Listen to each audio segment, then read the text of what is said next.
लगता है कि इमरान खान साहब को ना एडवांस में कुछ चीज़ों का आइडिया हो जाता है, और उन्होंने पहले ही बता दिया था कि बुशरा बीबी को क्यों अटैक करते हैं और वजह क्या है इसके पीछे। इमरान खान साहब ने बताया था कि बुशरा बेगम पर जुल्म इसलिए किया जा रहा क्योंकि मेरे दौर में जब आसिम मुनीर को ओहदे से हटाया गया तो उन्होंने जुल्फी बुखारी के जरिए बुशरा बीबी को मुलाकात का पैगाम भेजा था, जिसे बुशरा बेगम ने ठुकरा दिया था।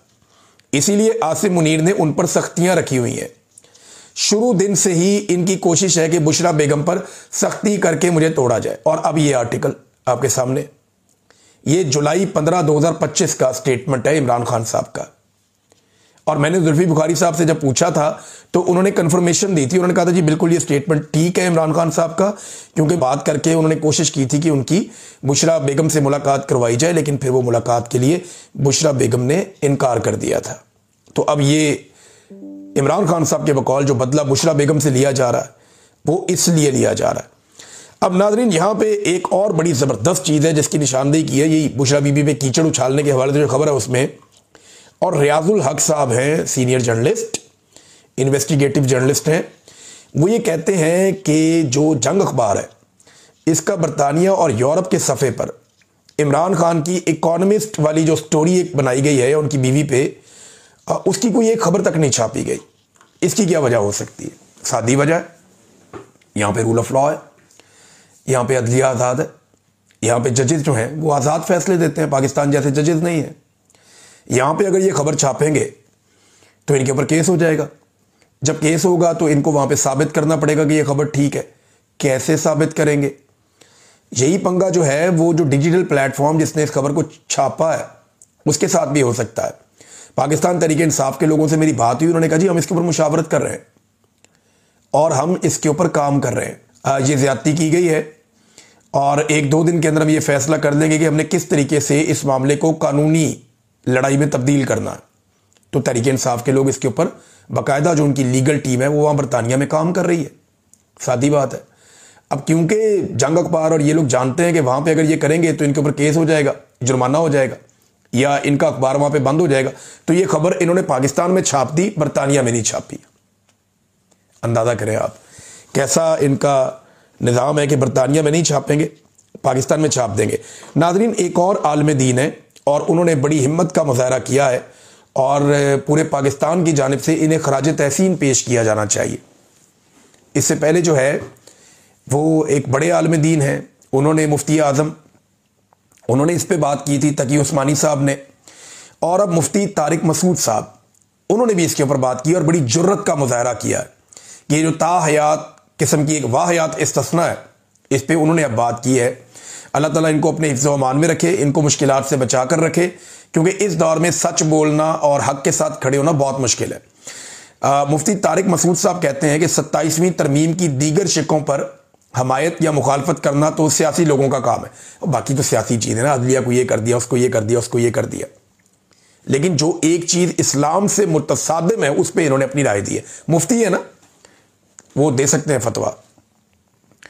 उन्होंने कहा मगर किसी ओहदेदार का, किसी भी ओहदेदार का अदालतों से इस्तिस्ना हासिल करना गैर शरई और इस्लामी निज़ाम इंसाफ के मुनाफी है। ये गैर शरई, गैर इस्लामी, अंदाजा करें आप, आपने इस्लाम की खिलाफ वर्जी कर दी है इस्तिस्ना लेकर, सदर पाकिस्तान ने भी और फील्ड मार्शल आसिम मुनीर ने भी। इस तरह दुनियावी अदालतों से तो इस्तिस्ना हासिल किया जा सकता है, मगर अल्लाह रब्बुल इज़्ज़त की अदालत में कोई बादशाह या अफसर मुस्तस्ना नहीं है, सबको जवाब देना पड़ेगा। ये जनाब मुफ्ती तारिक मसूद साहब बड़ी बहादुरी और जुर्रत का उन्होंने मुजाहरा किया।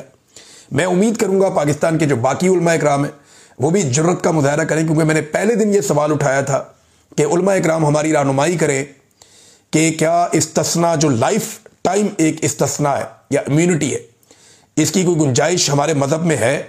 तो अब उलमा इकराम ने इसके ऊपर राय देना शुरू की है। मुफ्ती तकी उस्मानी बोल चुके हैं, मुफ्ती तारिक मसूद साहब बोल चुके हैं, मुफ्ती ज़वार बहादुर साहब भी इस पर बात कर चुके हैं, और ताहिर अशरफी साहब जैसे एक सरकारी मौलवी, हालांकि जो बड़े एस्टेब्लिशमेंट से अच्छे ताल्लुकात रखते हैं, उन्होंने भी कहा कि इस्तिस्ना और एक्सटेंशन का इस्लामी शरीयत से कोई ताल्लुक नहीं है। उन्होंने अल्फाज का चुनाव बड़ा मुहतात रखा, खुलकर नहीं आए, लेकिन उन्होंने भी ये बोझ नहीं उठाया। ये कोई आदमी नहीं उठा सकेगा। ये गैर इस्लामी और गैर आईनी, अब तो आइन का हिस्सा बना दिया ना, लेकिन आप आइन में ऐसी चीज कैसे डाल सकते हैं जो इस्लाम से मुतसादिम है? आपको पता है पाकिस्तान के आइन का ये बुनियादी नुक्ता है, इसको समझिए आप, कि आप पाकिस्तान के आइन में कोई एक ऐसी शिक शामिल नहीं कर सकते जो इस्लामी कवानीन की बुनियादी रूह से मुतसादिम हो। आसान करता हूं, कोई भी ऐसी चीज जो इस्लामी उसूलों से मुताबिकत ना रखती हो, या कोई भी ऐसी चीज जो इस्लामी उसूलों के मुताबिक ना हो, उसे आप पाकिस्तान के आइन का हिस्सा ही नहीं बना सकते। यह करारदाद मकासद है, सिंपल। आप आइन का हिस्सा ही नहीं बना सकते किसी ऐसी चीज को जो आपके इस्लाम से मुताबिकत ना रखती हो। अब यह गैर इस्लामी और गैर शरई मुफ्तियान इकराम करार दे रहे हैं, मैं नहीं कह रहा, और लगातार उनकी तादाद में इजाफा हो रहा है। मजीद उलमा इकराम इस पे बात करेंगे तो वो भी हम आपके सामने रख देंगे। मुफ्ती साहब ने बहादुरी का मुजाहरा किया, अल्लाह ताला उनकी हिफाजत करे। नादरीन, आर्मी चीफ ने एक स्टेटमेंट दिया और उसके ऊपर रद्दमल भी लोगों का आ रहा है। आर्मी चीफ ने कहा ये फौज अल्लाह की फौज है, हमारे सिपाही अल्लाह के नाम पे लड़ते हैं। ये फील्ड मार्शल ने कहा। इनकी मुलाकात हो रही थी वहां पे, जो उर्दन के सरबराह आए हुए हैं यहाँ पे, फील्ड मार्शल, उनके साथ मामलात हो रहे थे, मुलाकात। उसके बाद कुछ सहाफ़ियों से गैर रस्मी बातचीत में ये उन्होंने कहा कि ये अल्लाह की फ़ौज है, हमारे सिपाही अल्लाह के नाम पे लड़ते हैं। इस पे रहीक अब्बासी साहब ने कुछ सवालात उठाए, मैं एज इट इज़ आपके सामने रखता हूँ, इंपॉर्टेंट है। वो ये कहते हैं कि अल्लाह की फ़ौज कभी भी मैदान जंग में भी औरतों और बच्चों बुजुर्गों को नुकसान नहीं पहुँचाती। अल्लाह की फ़ौज काफिरों के शहर को भी फतह करे तो किसी के घर की दीवार नहीं फलांगती, यानी चादर और चार दीवारी का तकद्दुस पामाल नहीं होता। अल्लाह की फ़ौज गैर मुस्लिम मजहबी रहनुमाओं को भी कभी हाथ नहीं डालती। अल्लाह की फ़ौज कभी दीगर मज़ाहिब की इबादत गाहों को भी ताले नहीं लगाती। अल्लाह की फ़ौज कभी चोरों, डाकुओं और करप्ट सियासतदानों को इक़्तिदार में नहीं लाती। अल्लाह की फ़ौज कभी मुल्क के काजियों को हिरासा नहीं करती और उनकी जासूसी नहीं करती। अल्लाह की फ़ौज सिर्फ जहाद करती है, कारोबार नहीं करती। अल्लाह की फ़ौज सिर्फ रज़ाए इलाही के लिए लड़ती है और कभी किसी गैर मुस्लिम सुपर पावर की जंग डॉलरों के बदले नहीं लड़ती। और अल्लाह की फ़ौज का जो सालार होता है कभी काफिर सुपर पावर के दरबार में मिनरल्स के तहाइफ लेकर सलामी देने नहीं जाता। ये उन्होंने यहाँ पे एक अपनी ओपिनियन दी है। राइक अब्बासी साहब ने, देखें बहुत सारी चीज़ें पाकिस्तानियों को, अब पाकिस्तान की इंटेलिजेंस एजेंसियाँ फ़ौज का हिस्सा है, उन्होंने पाकिस्तानियों को जबरी तौर पे लापता किया, शायरों को किया, सहाफ़ियों को किया, वकला को किया, सियासी शख्सियात को किया। पूरा एक जो इलेक्शन है वो पाकिस्तान की मिलिट्री एस्टेब्लिशमेंट ने चोरी कर लिया। अल्लाह की फ़ौज तो ऐसा नहीं करती। जो यास्मीन राशिद साहिबा के साथ हो रहा है, जो सिविलियंस का मिलिट्री कोर्ट के अंदर ट्रायल हो गया, ये सारी चीज़ें होने के बाद अब आप स्टेटमेंट तो दे सकते हैं, इंडिया के हद तक लोग ये स्टेटमेंट पसंद करेंगे। पाकिस्तान के जो दुश्मन है उनके साथ जब फौज लड़ती है उस हद तक ये स्टेटमेंट पसंद किया जाएगा, लेकिन जब मिलिट्री एस्टेब्लिशमेंट की पॉलिसीज की तरफ लोग देखते हैं तो फिर बहुत सारे गिले और शिकवे आते हैं, जिनमें से कुछ मैंने अभी आपको बोलकर सुनाए भी है। नादरीन, सिंध के अंदर से एहतजाज का ऐलान हो गया और पहला बड़ा एहतजाज है, उसका ऐलान किया गया सिंध के वकला की जानिब से। आमिर नवाज वड़ाइच, इन्होंने सख्त अल्टीमेटम दिया है और 27वीं तरमीम को मुस्तरद कर दिया है।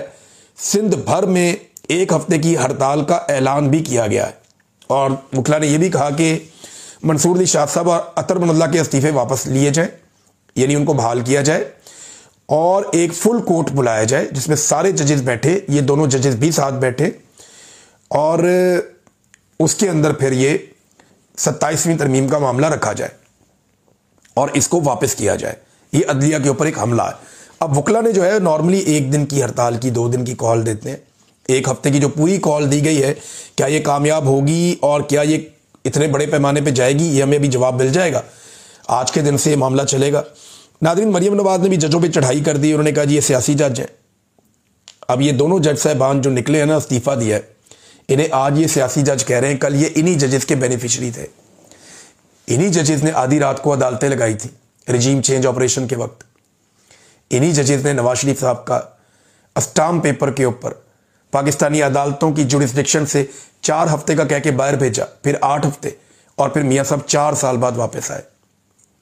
इन जजों ने हर तरह की सहूलतकारी दी, इन जमातों को हर तरह से फैसिलिटेट किया, और नतीजा क्या निकला कि आज यही जमातें उन्हें सियासी जज करार दे रही हैं। तो जज साहबान को भी ये सोचना चाहिए, जो आज भी इनकी वफादारी कर रहे हैं, कि जब भी कभी आप फंसेंगे ये आपके साथ यही करेंगे। इनका तरीका वारदात ही है। अब तक के लिए इतना ही। अपना ख्याल रखिएगा, अपने चैनल का भी। अल्लाह हाफ़िज़।